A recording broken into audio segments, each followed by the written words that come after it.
On va prendre du 100% libellé en devises étrangères. Vous conseillez un sauve-qui-peut en fait. Aujourd'hui, oui. Je conseille un sauf-qui-peut, oui. Ah bah ce banquier, il est très sympa, dis donc, quel philanthrope, mon Dieu. Cet homme ne pense que pour le bien de ses clients. Hein. Voilà, je pense à un sauf qui peut, je pense à, comment dire, à envoyer cette dame dans un pays étranger faire de l'évasion fiscale et commettre un bank run. Voilà, voilà les conseils du banquier. Oui, c'est la valeur ajoutée qu'on va pouvoir apporter à nos clients, parce que s'il ne se passe rien, qui peut le prévoir? Mais s'il se passe quelque chose, à partir du moment où les gens nous ont sollicité, Qui peut le prévoir aussi, j'ai envie de vous dire. quel risque je peux me permettre de prendre plutôt que celui d'anticiper? Mon objectif, c'est avant tout de protéger voilà, le petit patrimoine que j'ai pu me constituer et de faire en sorte que ce patrimoine, il ne disparaisse pas et que je puisse dire à mes enfants, ben voilà, j'ai travaillé, j'ai fait ça, j'ai constitué ça, c'est aussi pour toi. Donc non, je pense qu'on est en droit de réagir, au contraire.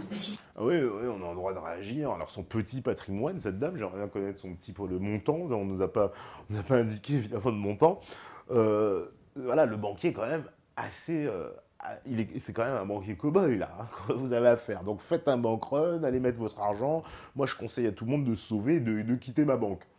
Un banquier qui vous dit de quitter votre banque et d'aller placer votre argent aux îles Caïmans, eh ben on attend. Tout le monde fait ça, c'est pas très civique, quoi. Vous faites partir l'argent de la France.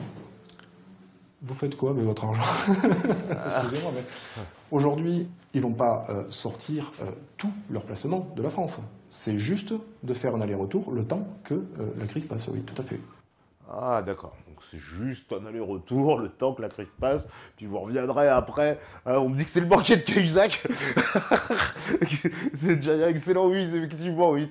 Ça doit être le banquier de Cahuzac, effectivement, ouais. Le comportement des dirigeants d'entreprise suit la même logique. Anticiper le passage éventuel au franc et s'en prémunir. Ah, alors là, le discours est toujours saisissant. Anticiper le passage éventuel en franc et pourtant s'en prémunir. Déjà, s'il y a un passage au franc et que tout ça est décidé par l'État, je vois pas comment il pourrait s'en prémunir plus que les autres. Mais en plus, vous savez, les choix des mots aussi, s'en prémunir. On se prémunit de quelque chose qui nous ferait du mal, vous voyez, quelque chose qui est négatif. On se prémunit d'une maladie, on se prémunit d'un danger, donc là, s'il y a un passage au franc, en quoi ils ont à se prémunir? Se prémunir de quoi? Et quand on est passé du franc à l'euro, ils se sont prémunis aussi, ces gens-là? Notre trésorerie, cette cagnotte de l'entreprise, hein, quand on en a une, on va immédiatement la transformer dans une valeur refuge, dans une monnaie qui va nous paraître rester stable, probablement. Alors, une monnaie qui va nous rester stable, lui aussi, nous conseille d'aller changer notre argent dans une devise étrangère. Le dollar. Le dollar. Et c'est là que c'est drôle, vous voyez, parce que son conseil, c'est de changer votre argent en dollars. Le dollar est une monnaie très stable, effectivement. Enfin, ce qui est plus stable du côté des États-Unis, à mon avis, c'est l'armée américaine plutôt que le dollar. Et changer son capital dans une monnaie de singe, une monnaie de PQ, qui vaut pas plus que les billets, justement, je repense à Jovanovic avec ses billets qu'il avait lancés partout, parce que le dollar ne vaut pas plus que ces billets-là. Je trouve vraiment ce monsieur, c'est de la moquerie organisée de conseiller ça aux gens. Et donc, on va voir s'effectuer immédiatement la fuite des capitaux. Vous avez une entreprise, vous ne pouvez pas dire par patriotisme, mais faire l'autruche. On attend de vous que vous preniez vos responsabilités qui vont être effectivement de protéger la valeur de votre entreprise, bien sûr. Par patriotisme, vous voyez, ça c'est au passage, dans la psychologie, on dénigre aussi le patriotisme parce que penser patriote, ce serait négatif, vous voyez, ce serait ne penser qu'à sa tête, c'est une forme d'égoïsme, une forme de je ne pense qu'à moi, je fais mon patriotisme. Sûr. S'il n'y a rien d'illégal à vouloir retirer son épargne ou sa trésorerie, vider et transférer ses comptes, un problème se pose tout de même pour les banques, et il est de taille. On ne peut pas redonner tous les avoirs à tout le monde au même moment, alors que l'argent est prêté ailleurs, précisément. Ah bon? L'argent est prêté ailleurs, précisément. C'est pas... Mais on sait que... Mais monsieur, comment ça, vous prêtez mon argent? Moi, j'ai l'argent chez vous, je suis censé pouvoir le retirer comme je veux, puisqu'il est chez vous. Ah non, vous le prêtez ailleurs.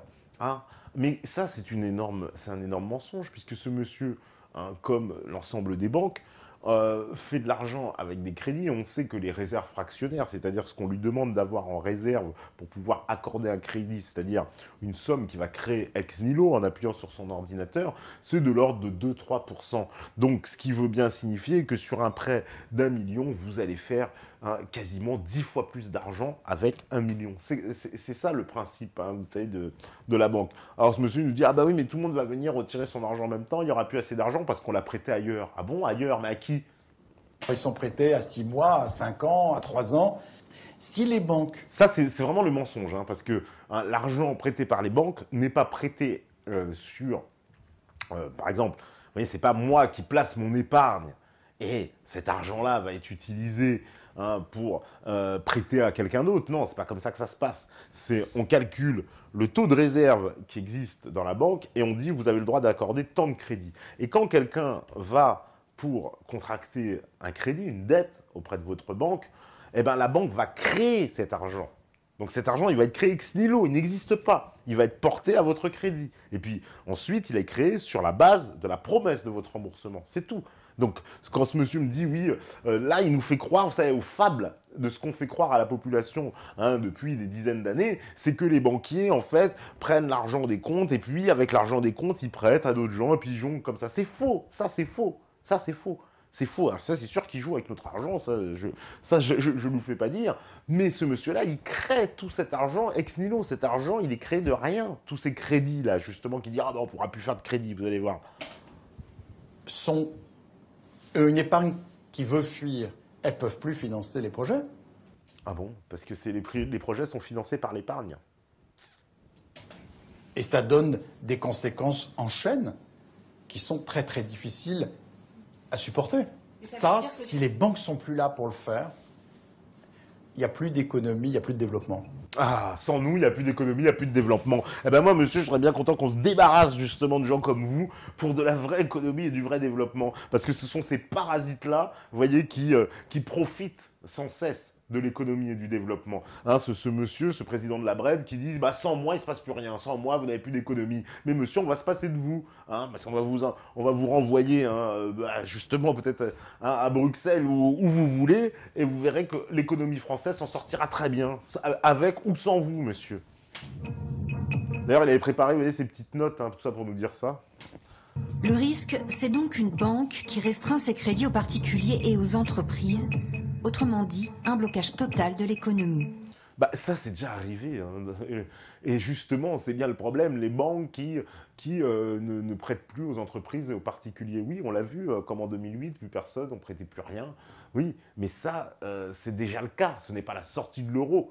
C'est l'effondrement de ce système complètement inique, complètement pourri, vérolé de la finance qu'il faut mettre à bas. Sinon, c'est ça aussi qui n'est pas, évidemment, poussé dans le reportage pour comprendre le monde de la finance. Parce qu'on nous donne des pseudo-leçons d'économie, ce que j'appellerais de l'économie bisounours, avec c'est une vision comme ça, très tout la vie tout en rose de l'économie, avec des gentils banquiers qui donnent des gentils conseils à des gentils clients. La Banque Centrale Européenne, qui supervise et contrôle les banques de la zone euro, est appelée à la rescousse.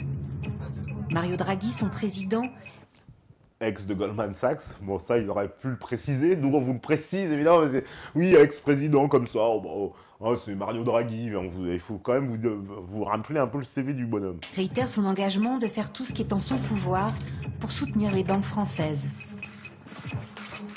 Ah bah, je crois que c'était l'Italie qui avait des problèmes, maintenant c'est la France, bon d'accord. Monsieur Draghi a fait cette conférence de presse pour vraiment insister sur le fait que c'était un cas particulier, qu'il fallait vraiment insister sur cet élément-là. La BCE a un rôle important, c'est qu'elle apporte des liquidités aux banques. Ah, la BCE apporte des liquidités aux banques. Mais la BCE, comment elle apporte ces liquidités aux banques? C'est qu'elle prête aux banques à un taux quasiment proche de zéro. Et donc les banques, oui, effectivement, vont se servir à la BCE. Mais tout ce système-là est privé. Donc ouais, la BCE apporte des liquidités aux banques. Je veux dire, on pourrait très bien avoir un organisme public qui apporte la même liquidité. On n'a pas besoin de la BCE. On n'a pas besoin que Goldman Sachs soit à la tête de cet organisme pour aller ponctionner les 500 millions d'Européens. Parce que c'est ça la réalité. pour éviter qu'une banque soit vraiment en très grande difficulté et doit fermer ses guichets, doit fermer ses distributeurs de billets. Hein. Ça accentuerait la panique. On sait que le système bancaire marche sur la confiance et on sait qu'à partir du moment où il y a une banque de la zone euro qui va dire « je ne peux pas rembourser, je ne peux pas vous donner, vous rembourser ce que vous avez déposé auprès de moi », ça aura un effet contagion et ça aura un effet, ce qu'on appelle un bank run. Hein. Faut pas être le dernier à sortir dans ces cas-là. Ah bah oui, mais bon, tout à l'heure on avait quand même des banquiers qui encourageaient le bank run, hein, vous voyez, ils sont un peu marrantes, le ping-pong, parce que tout à l'heure, son alter ego, lui, en tout cas, nous conseillait largement de faire un bank run. Alors lui, il nous dit, ah bah non, surtout pas, ça va provoquer un bank run. Malgré l'aide d'urgence de la Banque Centrale Européenne, la panique n'est pas évitée. L'aide d'urgence, oui, bon, l'aide d'urgence, ouais. L'aide d'urgence, c'est quoi l'aide d'urgence, hein? C'est le fameux quantitative easing. Hein. Voilà, tout à l'heure, on en parlait, on en a beaucoup parlé. C'est, eh ben voilà, on fait des tirages spéciaux, hein, et puis on rachète les dettes, d'ailleurs, en vue de toute violation des traités européens. Tous les Français se ruent auprès de leur banque. Bientôt, au guichet ou au distributeur, les files d'attente se multiplient. Un seul mot d'ordre, sortir ces euros. Pourquoi vous faites la queue là devant la banque ? Et parce que je me suis déjà fait avoir il y a 2 mois en Italie, donc là, j'ai pas envie de me faire avoir la deuxième fois. Donc... Ah bon, on est parti interroger un Italien, c'est très bien, d'accord, qui s'est fait avoir en Italie, mais il s'est fait avoir de quoi? Là, je retire tout. C'est en fait un peu la panique, là, tout le monde retire, et puis moi je veux pas être la dernière à retirer, donc je vais prendre tout mon argent.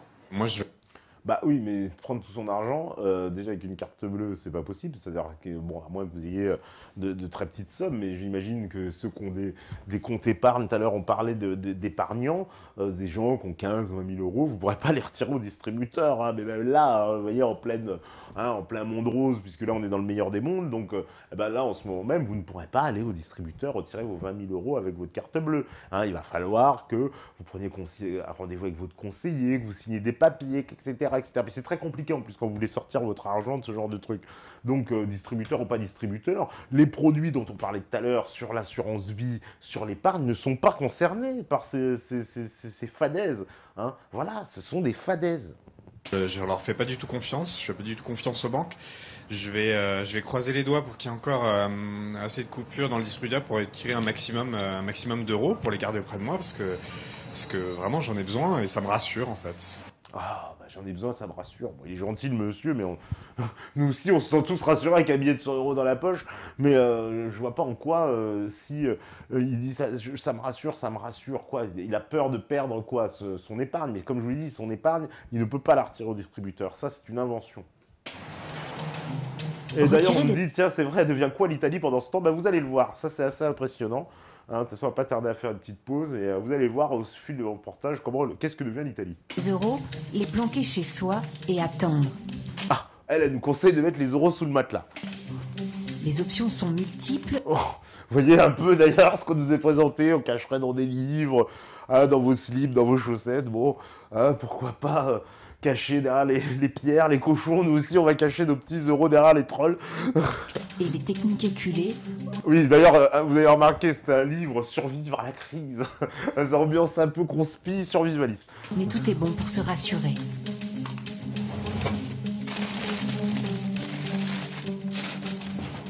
Il y a des paniques, les banques ferment leurs guichets temporairement, leurs agences, temporairement jusqu'à temps que la panique cesse.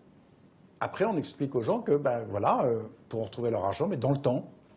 Bah alors, la panique, bah c'est sûr, entretenu par des gens comme ça, oui, les gens pourront retrouver leur argent, mais dans le temps, rendez-moi mon fric, ça c'est sûr, mais ce monsieur-là, il aura tout fait pour entraîner la panique, puisqu'on a vu tout à l'heure, les conseillers disaient, allez, retirez votre argent, enfuyez-vous au Luxembourg, etc., achetez de l'or, je sais pas quoi encore.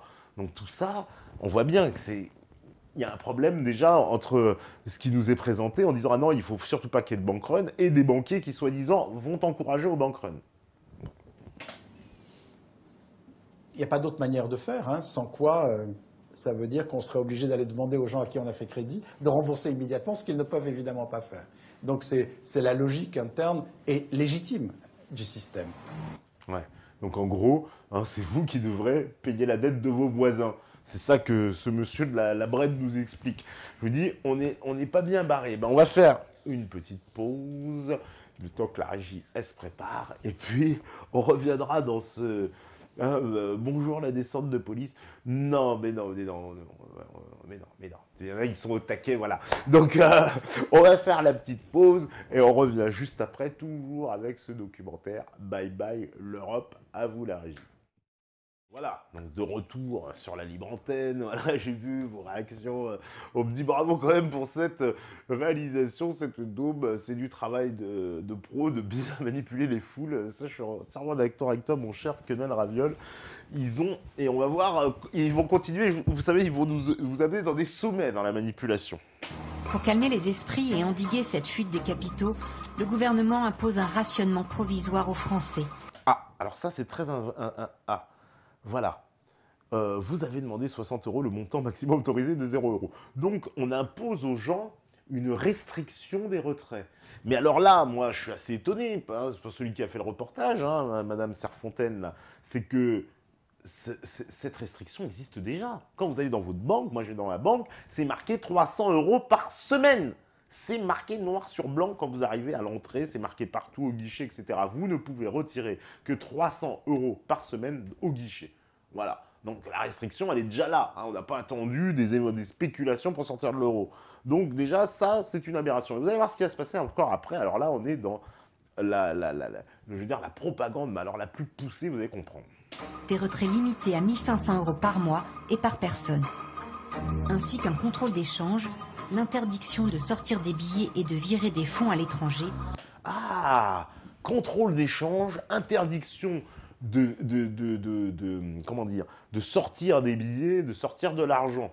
Hein, entre guillemets, violation, donc la France viole sciemment l'article 63, donc qui est du TFUE, qui la force à, évidemment, hein, c'est marqué noir sur blanc, hein, aucune restriction aux échanges de capitaux. Donc là, la France est déjà en train de violer les traités européens.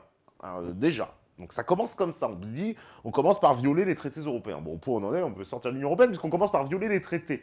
Hein, et comment, d'ailleurs, pas de réaction des autres pays par rapport à cette mesure de violation des traités. Au-delà de 5 000 €. Des limites et des contrôles, les Français vont devoir renouer avec d'anciennes pratiques. Le dernier carnet de change remonte à 1983. Ah, voilà. On va vous dire, ah, bah, vous allez revenir au carnet de change à l'ancienne. Oui, bah, peut-être pour éviter que des gens puissent s'enfuir avec des capitaux. Donc là, le carnet de change, en tout cas, c'est une mesure qui rentre directement donc, en contradiction avec les traités européens. C'est une violation des traités européens. Sans ce carnet de change, il ne vous sera plus possible désormais de passer la plupart des frontières. N'oubliez pas que ces 2000 francs en devises ne vous seront délivrés qu'une seule fois dans l'année. Si vous souhaitez vous offrir un nouveau voyage à l'étranger, il faudra soit économiser sur cette somme, soit vous contenter de 1000 francs en argent liquide, seuil de tolérance pour lequel le carnet de change n'est pas obligatoire. Voilà, donc on va vous dire, bah voyez, restriction, vous ne pourrez plus changer votre argent comme vous voulez, qu'il y ait une restriction sur l'échange dans un premier temps aussi, pour éviter une fuite des capitaux, ça peut paraître une bonne mesure, pourquoi pas, après tout. Maintenant, nous expliquer évidemment, quand on va retourner à l'époque soviétique, la limite, vous savez, déjà, ça y est, on a oublié, il n'y a presque plus l'électricité, on est revenu à la bougie. Non, mais c'est ça qu'on veut vous expliquer. Hein. Le fond, c'est toujours vous faire peur sur un éventuel retour en arrière. Le contrôle d'échange s'imposait. Hein. C'est une mesure extrême qui s'impose, mais qui règle rien sur le fond. Ah bah, c'est une mesure qui s'impose, donc violation du traité européen. Là, ça lui pose aucun problème. Et qui ne ramènera pas forcément de la confiance dans le système européen. Ah bah... C'est sûr qu'en violant le système, en violant les traités, on risque pas de ramener de la confiance. Alors là, vous avez vu, l'euro prend un coup de botte. C'est marrant avec l'Italie, donc la botte italienne qui vire, moi je trouve plutôt sympa, le courrier international. Moi je trouve ça plutôt sympa, ouais, que l'Italie s'emballe de l'euro.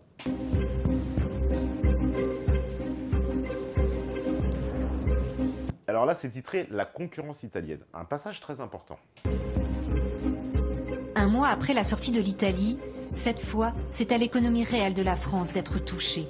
En dévaluant la lire, le coût du travail et le prix des produits sont presque 30% moins chers côté italien. 30% moins cher côté italien. Et quelles conséquences pour l'Italie ? Luxe, maroquinerie, automobile, nombreux sont les secteurs de l'économie italienne qui nous concurrencent directement sur notre territoire, mais aussi sur les marchés étrangers. Alors, donc, l'économie italienne connaît un rebond, c'est eux qui le disent, hein, vous voyez bien, puisqu'ils sont de l'euro, évidemment, l'euro qui les amputait, la lire, la nouvelle lire fait que, évidemment, le travail devient moins cher, et tout d'un coup, à l'export, l'économie italienne devient très compétitive, très concurrentielle. Ce qui signifie également que l'Italie est restée, puisque la France, visiblement, viole tous les traités européens. En revanche, l'Italie, elle semble rester dans l'Union européenne et profiter, malgré le fait qu'elle soit sortie de l'euro, de tous les avantages des traités, hein, puisqu'on ne parle pas qu'il y ait des restrictions envers l'Italie ou qu'il y ait un rétablissement de droits de douane ou quoi que ce soit. Non, l'Italie, visiblement, rien ne bouge. Hein. Juste, elle est sortie de l'euro et maintenant, elle nous concurrence. Et de façon encore plus flagrante, dans l'agroalimentaire. Là, l'Italie va jouer pleinement sa carte.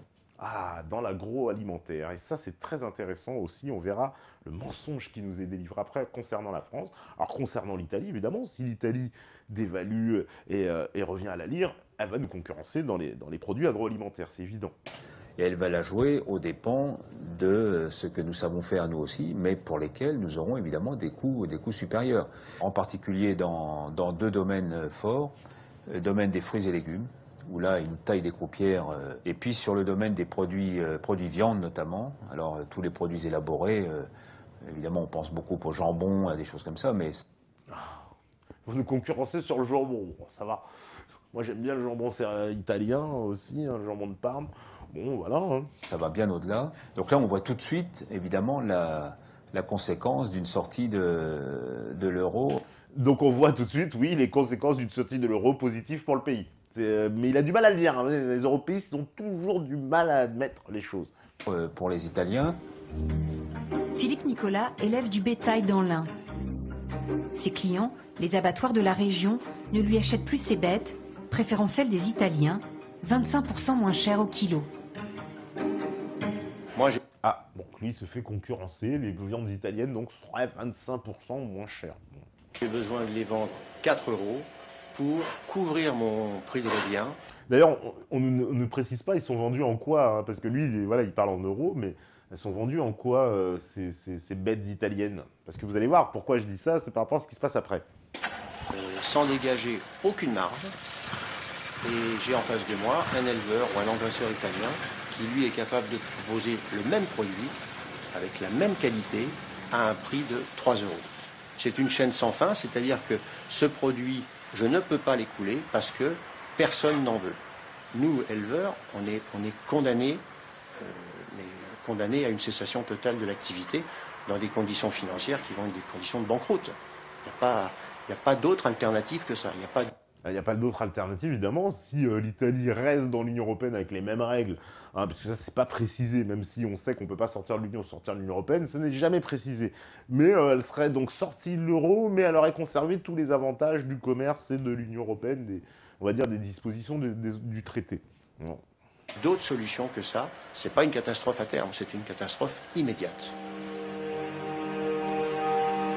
Acculés, les agriculteurs se mobilisent en action coup d'éclat. Alors les agriculteurs, vous voyez, c'est quand même saisissant hein, d'essayer de nous faire croire que l'euro et l'Union européenne sont là pour sauver l'agriculture, alors que l'agriculture, précisément, si elle est dans cet état aussi lamentable en France, c'est dû à cette politique. C'est dû à la politique européenne qui est menée sur l'agriculture. Agriculture qui est censée être productiviste. C'est marqué dans les traités européens. L'agriculture européenne a vocation à être productiviste. Donc c'est une agriculture intensive, avec l'utilisation de pesticides qui doit toujours être en croissance. Donc l'agriculture qui est soumise à ces règles-là a fait que ces agriculteurs qui perçoivent les aides européennes, ça aussi on pourra en reparler, c'est une escroquerie. C'est une escroquerie, ces gens-là, hein, ils deviennent, comment dire, des espèces d'auxiliaires à qui on dit, bah, vous faites ci, vous faites ça, ils ne font plus leur métier d'agriculteur. Hein, c'est la même chose dans la médecine, c'est la même chose dans plein de domaines, mais précisément dans l'agriculteur où il y a en plus des suicides hein, d'agriculteurs, énormément, parce quand on est agriculteur, on est attaché à la terre, on n'est pas là pour empoisonner les gens ou pour faire de l'administration, comme c'est le cas actuellement. hein, et ce sont ces gens-là qui ont tué l'agriculture française, et certainement pas la sortie de l'euro. Et là, il y avait quelque chose de pernicieux, de vicieux, de fallacieux de la part de ce reportage, de faire croire aux agriculteurs que la sortie de l'euro les mettrait dans une situation catastrophique, alors que c'est précisément notre appartenance à l'euro et à l'Union européenne qui fait qu'ils sont dans le marasme dans lequel ils sont. Et bloquent les routes pour empêcher leurs concurrents italiens de pénétrer le territoire français. De leur côté, les industriels et les grands patrons réclament des subventions pour compenser l'avantage concurrentiel des entreprises italiennes. Oh bah, rien que ça, quoi. Alors, les grands patrons, vous voyez tout à l'heure, ils disent « Ah bah nous, il n'y a pas de patriotisme, on va mettre notre argent à l'étranger, c'est comme ça. » Et puis en plus, ils demandent des subventions maintenant. Ah bah maintenant, hein, quand il s'agit de demander des subventions, le patriotisme d'État, hein, on voudrait que tout le monde passe à la casserole. En revanche, tout à l'heure, c'est le monsieur qui nous expliquait « Ah bah non, hein, moi, je vais mettre mon argent ailleurs, il n'y a pas de patriotisme qui tienne, sinon patriotisme égale faire l'autruche. » Voilà. Vous allez avoir les grandes entreprises du MEDEF, qui vont demander immédiatement à être reçus par M. François Hollande ou par M. Manuel Valls. Alors là, c'est assez saisissant la question qui a dû lui être posée, parce que la réponse qu'il donne, c'est comme si on lui avait demandé, mais la question inverse, si la France reste dans l'euro, qu'est-ce qui va se passer? Et nous ne pourrons pas résister à l'impact de la dévaluation de l'Italie, à la fois sur notre marché intérieur et sur nos marchés d'exportation. Donc, soit vous diminuez les coûts salariaux en France de 20%. Oui, c'est ce qui a été proposé. Ou de 25%, soit il faut aussi qu'on dévalue. Voilà, mais ça, il ne répond pas à la question si la France sort de l'euro. Il répond à la question inverse, si la France reste dans l'euro. Ça se sent dans la réponse. Vous voyez que, et c'est là que c'est trompeur, et je pense que c'est pour ça que Jacques Sapir, il annonce que partout qu'il se fait un peu bluffer sur ce reportage, c'est dans ce genre de manipulation-là. Il faudrait que la France ait les moyens de subventionner les entreprises, parce que la France se trouve, à l'heure où nous parlons, avec un déficit qui s'annonce pour 2014 de l'ordre de 5% du PIB, aggravé encore par la situation, 5 à 6. On n'a absolument pas les moyens de subventionner qui que ce soit. Ah bah oui, c'est sûr, avec ses petits amis banquiers, il ne va pas nous expliquer le contraire. La France, oui, n'est pas là. Et puis, est-ce qu'on a envie que la France subventionne des entreprises qu'elle subventionne déjà, d'ailleurs, au demeurant, à travers tout un tas d'aides parce que quoi? Parce que oui, il y aura là cette concurrence italienne, mais il me semble que c'est des mesures qui se prennent au niveau européen, que la France ne peut pas agir seule. Vous voyez, il y a quelque chose, il n'y a que des contradictions, en fait, dans ce documentaire. L'État veut aider les banques et les entreprises, freiner à tout prix la contraction de l'économie. Il lui faut de l'argent, et vite. Ah, cette photo d'Hollande, donc sur le nouvel l'Obs, qui veut bien nous prêter, voilà, comme si, évidemment, on serait devenu un président SDF, un président à la France ne vaudrait plus rien, plus personne ne voudrait prêter à la France, alors que, pour qui se renseigne, vous savez que les bons du trésor de l'État français sont parmi, justement, les plus prisés du monde, parce que, justement, la France est extrêmement solvable. Extrêmement solvable.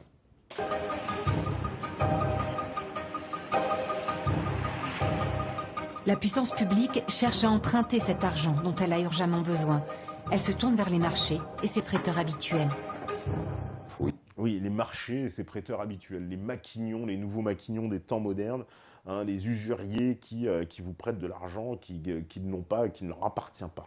Imaginez qu'un État discute avec les marchés financiers, les investisseurs, les fonds de pension, ceux qui achètent les dettes, comme un particulier discute avec sa banque de proximité pour acheter un appartement ou pour réfléchir sur des placements. C'est exactement la même relation, et cette relation, à 90%, elle est fondée sur un mot, la confiance.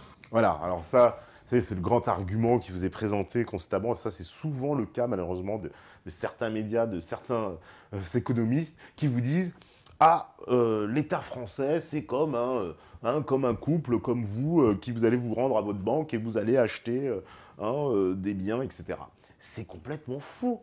C'est absolument faux. Un État n'est pas comparable à un couple.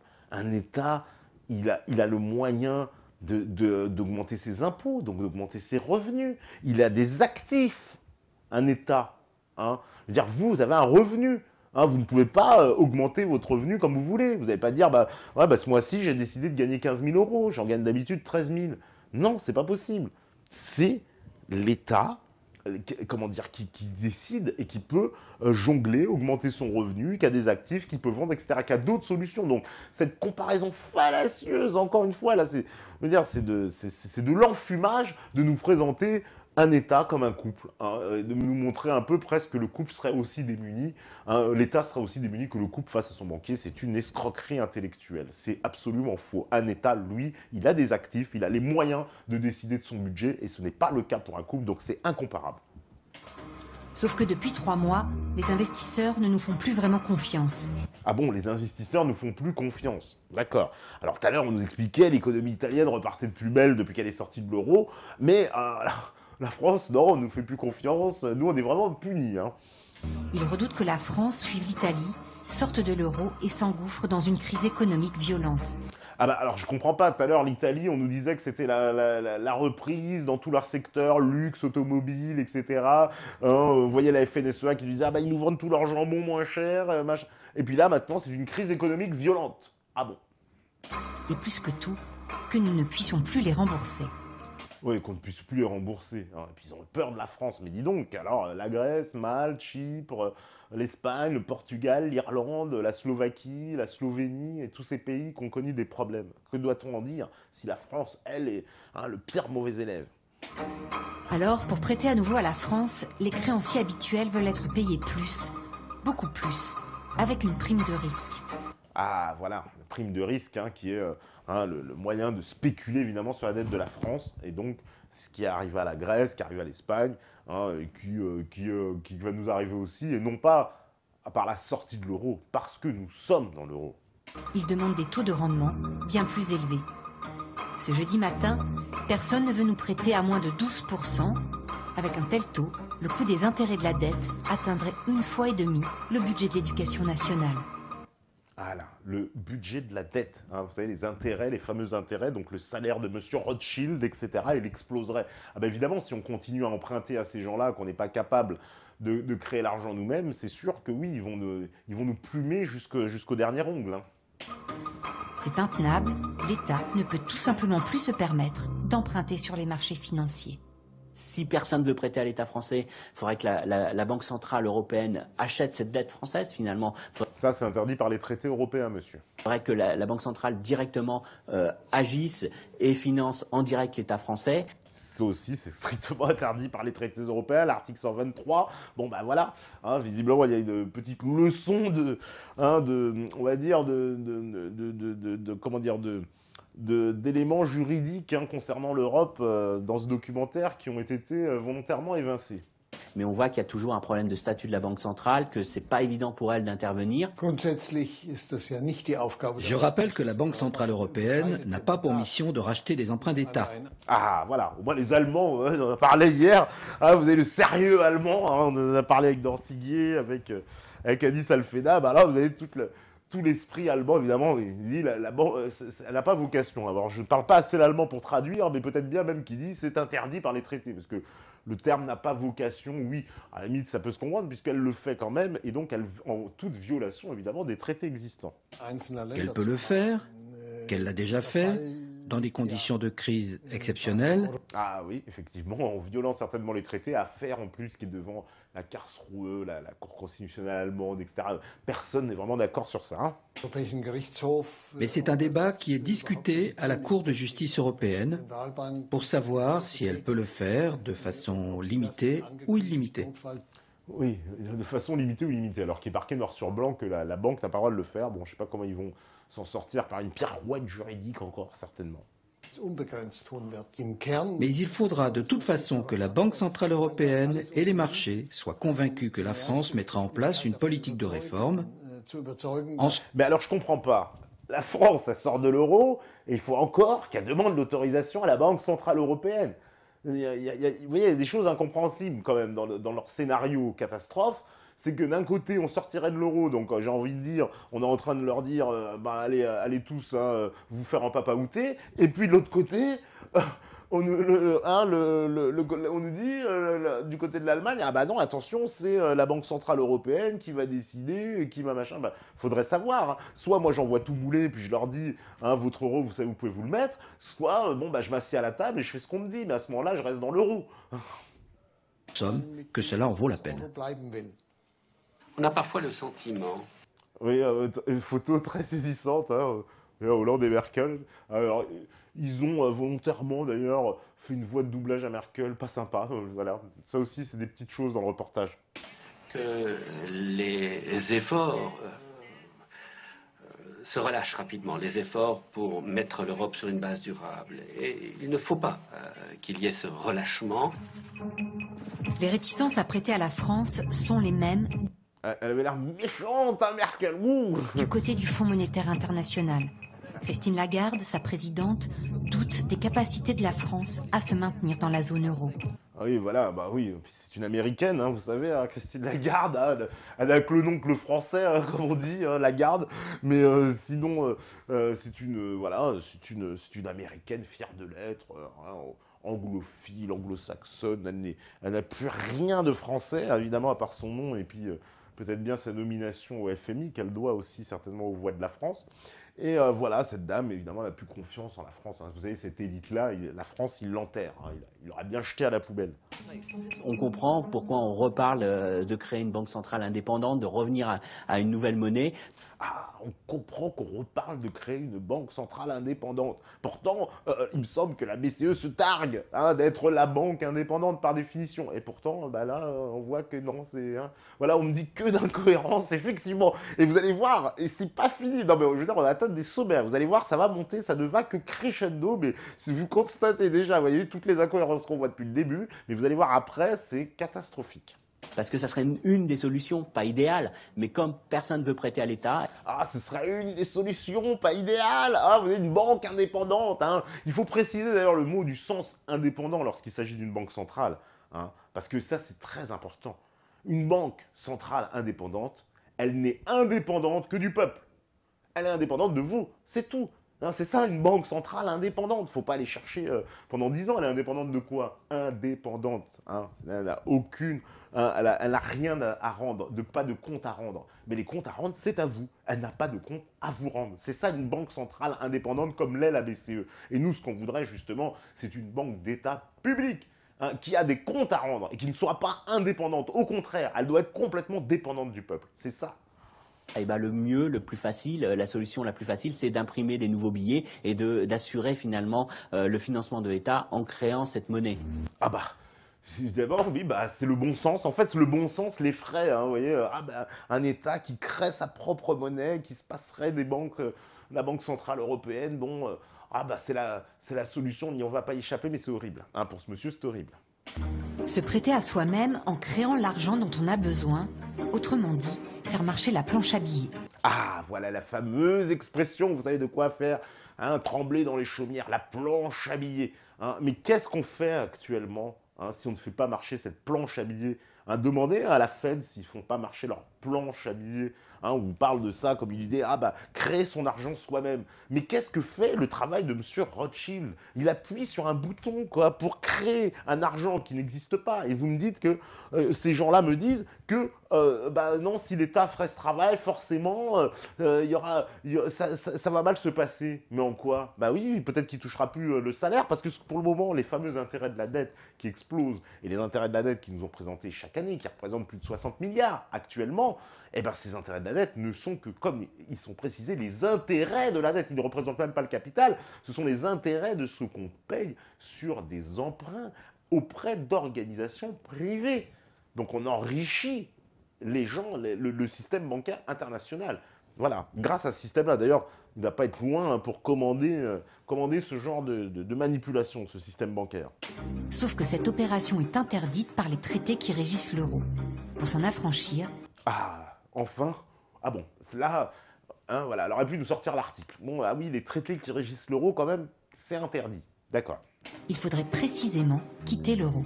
Ah, par contre, il suffit de quitter l'euro pour ne pas respecter le traité. Et c'est là que vous voyez que ça pêche dans la manipulation.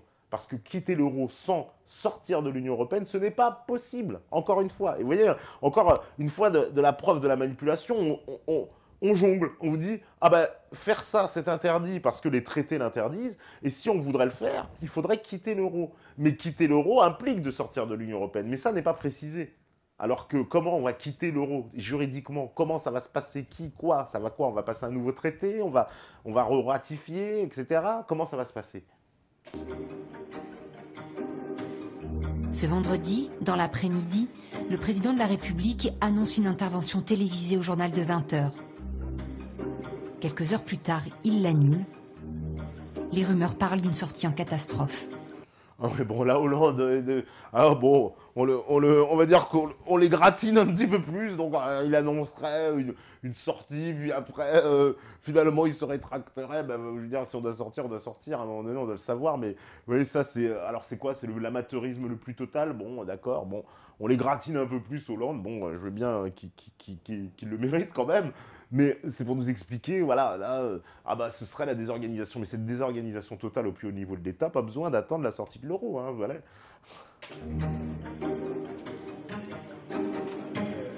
C'est la panique. Dans la panique, on peut faire des erreurs. La principale erreur, c'est d'annoncer quelque chose qu'on ne fait pas.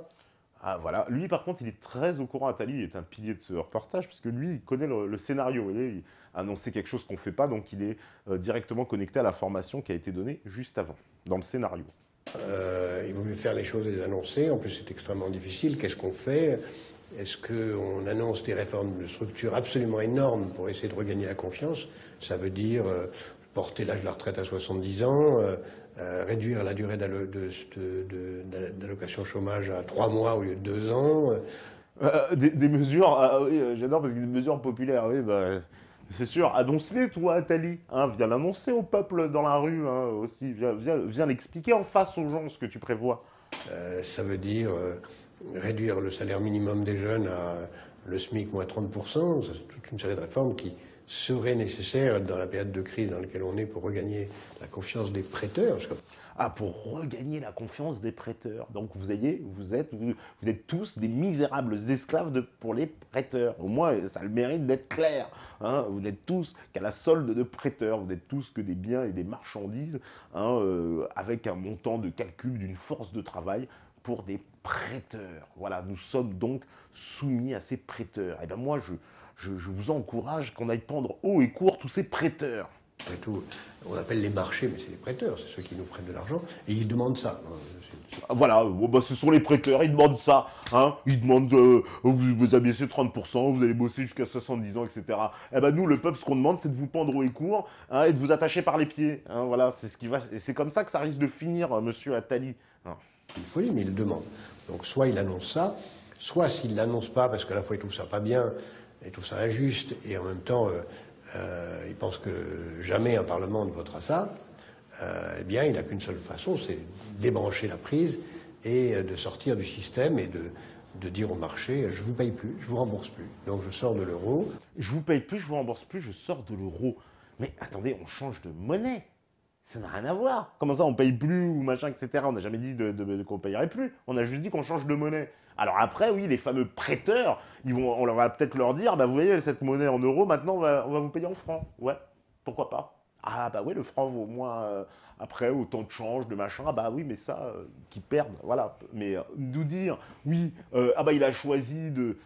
Alors en plus, vous avez vu le choix quand même un peu cornélien qu'on lui propose au président de la République. On lui dit, c'est soit tu vas à l'âche dans les salaires, dans les trucs, avec le risque lui-même, parce que ce serait grand malin, Attali, qui vienne l'annoncer aussi aux gens en face, ou alors sortir de l'euro. Je pense qu'un gouvernement un tant soit peu responsable sort de l'euro. C'est ce qu'aurait dû faire d'ailleurs le gouvernement grec depuis des années.